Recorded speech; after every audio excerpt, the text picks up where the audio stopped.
Dile adiós para siempre al dolor de espalda baja tras la cirugía por hernia discal con estos sencillos ejercicios de fortalecimiento muscular específicos que realmente funcionan. Si ya te sometiste a un procedimiento quirúrgico, iniciaste tu proceso de rehabilitación al día siguiente de tu cirugía y allí te aplicaron ejercicios de movilidad articular, lograste pasar de la posición de acostado a la posición de sentado, te paraste de la cama, diste tus primeros pasos.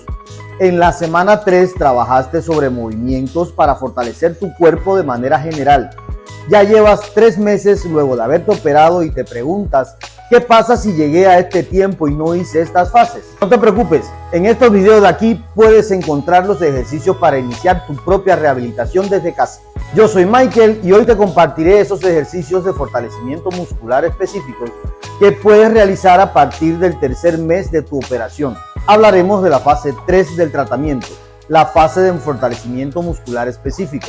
Así que no te muevas de ahí y quédate hasta el final del video para que descubras cuál es el orden de aplicación de estos ejercicios según los tiempos del proceso de cicatrización y cuál es el arma secreta de todo rehabilitador para garantizar un 100% de efectividad y resultados en cada cliente. Quédate ahí, al final de este video descubre mi secreto para que todas las terapias funcionen y te dé la seguridad de no fallar. Veamos de qué se trata. El primer ejercicio que recomendamos es reprogramación lumbar en cuadrupedia. Este ejercicio lo iniciamos en posición de cuadrupedia, con apoyo de brazos y rodillas en la cama de manera alineada. Una vez en esta posición, eleva un brazo y la pierna contraria. Mantén esta posición unos segundos y realiza el mismo procedimiento con la otra pierna y brazo. Recomendamos realizar 3 series de 10 repeticiones con frecuencia 2 en la semana e ir complejizando el ejercicio en base a las repeticiones en la medida que lo repitas para evitar adaptaciones. El siguiente ejercicio es elevación de tronco superior posterior. Para este ejercicio acuéstate boca abajo con los brazos extendidos, dedos pulgares en dirección al techo con una apertura de 45 grados con relación al tronco. Realiza hiperextensión del tronco. Mantén esta posición 3 segundos y repite 2 series de 12 repeticiones. El próximo ejercicio es elevación de cadera. En este ejercicio partimos de la posición de cúbito supino con las rodillas flexionadas. Colocamos los brazos a lo largo del cuerpo y elevamos los glúteos formando un puente. Mantén esta posición 3 segundos. Agarramos aire cuando elevamos los glúteos y lo soltamos al volver a la posición inicial. Con este ejercicio trabajamos de manera específica los músculos de los glúteos mayores y también se produce trabajo en los músculos paravertebrales, aunque en menor grado en la musculatura glútea. La esencia de este ejercicio está en apoyar primero la pelvis y después las vértebras. El próximo ejercicio es hiperextensión del tronco asistido. Para este ejercicio nos auxiliaremos en este aparato, el banco de hiperextensión del tronco o silla romana. Este ejercicio inicia con un estiramiento profundo, jalando el tronco con las manos hasta sentir tensión en los músculos isquiotibiales. El ejercicio parte del apoyo de pelvis en el banco y piernas extendidas, las manos apoyadas al terapeuta para disminuir un poco la demanda o intensidad del ejercicio. Se trata de realizar flexión ventral y flexión dorsal de la espalda o, como muchos lo llaman, hiperextensión de la espalda. El siguiente ejercicio sería este mismo sin asistencia. Partimos desde la posición con la diferencia de que los brazos quedarán entrecruzados en el pecho. Realizamos flexiones ventrales y dorsales del tronco, iniciando en un primer momento hasta un ángulo de 45 grados. Luego pasamos a realizar el movimiento completo. Y la última variante es realizar este mismo ejercicio pero ya con el uso de sobrecargas, es decir, el trabajo con pesos buscando estímulos más significativos en el core. Le seguimos con perfeccionamiento de la caminata con peso asistido con andador. En este ejercicio es muy importante tener en cuenta que debes elevar las rodillas y el pie quedar adelantado con estas. Trata de liberar tu pie en movimiento pasando el peso de tu cuerpo al pie de apoyo. Realiza unos 8 tramos de 10 metros. Algo muy importante a tener en cuenta es el practicar ejercicios aeróbicos en esta fase. El acondicionamiento aeróbico se recomienda para aumentar la condición física general, el flujo sanguíneo y la liberación de unas hormonas que combaten el dolor llamadas endorfinas. Un ejercicio sencillo es caminar, que puede proporcionar todos los beneficios de un entrenamiento aeróbico. Se puede caminar a un ritmo cómodo y tolerable. A medida que vas ganando fuerza, es mejor ir progresando gradualmente hasta hacer 5 kilómetros de ejercicio caminando a paso ligero cada día. Si te quedaste hasta este momento del video, ponte cómodo y presta atención, porque te compartiré el porqué de este tratamiento estructurado en 3 fases hace funcionar la rehabilitación. Así que vamos a darle. ¿Qué hace efectivo la aplicación de este programa de rehabilitación? Varios estudios han demostrado que en el proceso de rehabilitación, al trabajarlo con todo el rigor que demanda la ciencia, debemos tener presente las respuestas a algunas interrogantes como: ¿qué contenidos trabajar? ¿Por qué el paciente aumenta su condición física? ¿Qué sucede en el organismo del paciente cuando éste recibe un contenido de rehabilitación? ¿Qué determina la selección de uno u otro contenido en las terapias? Estas y otras respuestas constituyen el ABC del proceso de rehabilitación. Sin descubrirlas, no es posible lograr en nuestros pacientes resultados significativos a corto tiempo, ya que la base de toda rehabilitación es mantener a tu paciente en un proceso permanente de adaptación a estímulos cada vez más complejos, o sea, proceso que conocemos como la ley de adaptación biológica o ley de bioadaptación. La adaptación es la posibilidad que tiene el organismo para sobrevivir.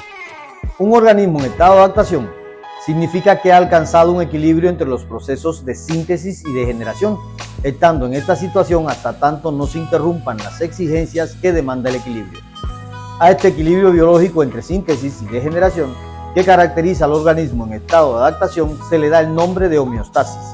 ¿Cómo funciona este proceso? Si algún agente estresante, en este caso el movimiento o ejercicio, interrumpe la homeostasis, el organismo tratará de buscar nuevamente el equilibrio funcional. Si este agente estresante es desconocido por el organismo, la interrupción de la homeostasis estará determinada por un aumento de los procesos catabólicos o degenerativos, los cuales se mantendrán hasta que dure la influencia del estímulo.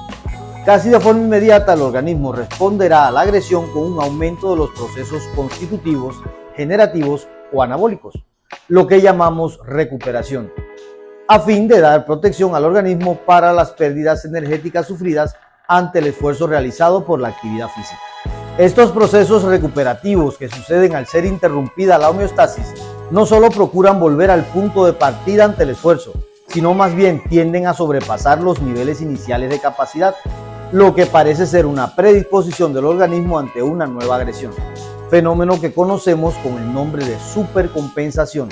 Pero cuidado, porque si la dosificación del esfuerzo es incorrecta, se produce el agotamiento de los sistemas funcionales. Durante el proceso de la práctica del ejercicio o movimientos articulares, el paciente no tiene energía, sino por el contrario, la gasta.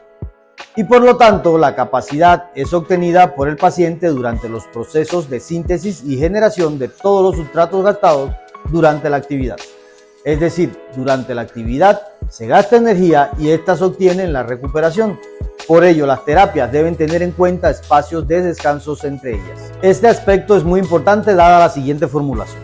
Si queremos obtener un tipo determinado de energía, debemos aplicar las cargas de trabajo en la dirección que deseamos obtener. Siempre que el organismo gaste en el proceso de rehabilitación, se obtendrá en la recuperación, lo que significa que si queremos, por ejemplo, desarrollar la capacidad de trabajo energética de la fuerza resistencia para lograr estar de pie o caminar, debemos aplicar estímulos que provoquen un gasto energético anaeróbico lactácido con movimientos similares e iguales al objetivo que queremos lograr. Para dejarlo más claro, si es ponerme de pie lo que quiero lograr, pues ese será mi primer objetivo y movimiento. Debo estimular toda la musculatura relacionada al estar de pie. En el proceso de rehabilitación, la capacidad obtenida por los pacientes estará directa y únicamente relacionada a los estímulos que recibe, por lo que éste debe responder al objetivo que se persigue. Todo lo anterior se resume en la respuesta a la siguiente pregunta: ¿cómo el paciente obtiene la energía necesaria para el logro de sus objetivos? Pues la única forma será gastándola, pero en los movimientos que requiere lograr. La dinámica de la adaptación es muy rápida y después se aminora con la repetición del estímulo hasta ser prácticamente imperceptible con el paso del tiempo. El nivel de alteración de la homeostasis es responsable del comportamiento de la curva del estado de respuesta. Con el aumento de la capacidad de trabajo, los estímulos no tienen igual impacto sobre la homeostasis y generan modificaciones cada vez menos marcadas sobre el equilibrio bioquímico del organismo. Lo que quiere decir que si repites los mismos ejercicios en tus terapias, dejas demasiado espacio de descanso entre sesiones o mantienes los mismos estímulos, sencillamente tu organismo se adaptaría y no generaría resultado o cambio alguno. Por esta razón, los fenómenos de adaptación son cada vez menos perceptibles. Recuerda, como rehabilitador cuentas con un arma muy poderosa, la adaptación, proceso de respuesta inmediata del organismo al desgaste al que había sido sometido, diseñado para sobrepasar el nivel de equilibrio inicial y adaptando al sujeto a una nueva situación de equilibrio, de tal forma que si persistiera el estímulo inicial en su misma intensidad y naturaleza, dejaría de provocar un desequilibrio. Pero si lo aplicaríamos de manera progresiva, de manera correcta, obtendríamos como respuesta más capacidad de trabajo, más fuerza, más estabilidad, equilibrio y cada capacidad que estimulemos. ¿Dónde está el secreto? Está en trabajar sobre el objetivo que deseas lograr con tu paciente. Muchas gracias por haber visto este video. Si te gustó, regálame un like, deja algún comentario, suscríbete si no lo has hecho y compártelo en tus redes sociales. No olvides activar las notificaciones para que YouTube te avise cuando suba un nuevo video. Si ya estás suscrito y quieres formar parte de mi comunidad, te invito a unirte a mi canal. Si te interesa conocer cuáles son los ejercicios de mi rutina diaria para aliviar el dolor de la ciática con base en estiramientos y ejercicios fáciles de ejecutar, sígueme y te lo cuento en el siguiente video.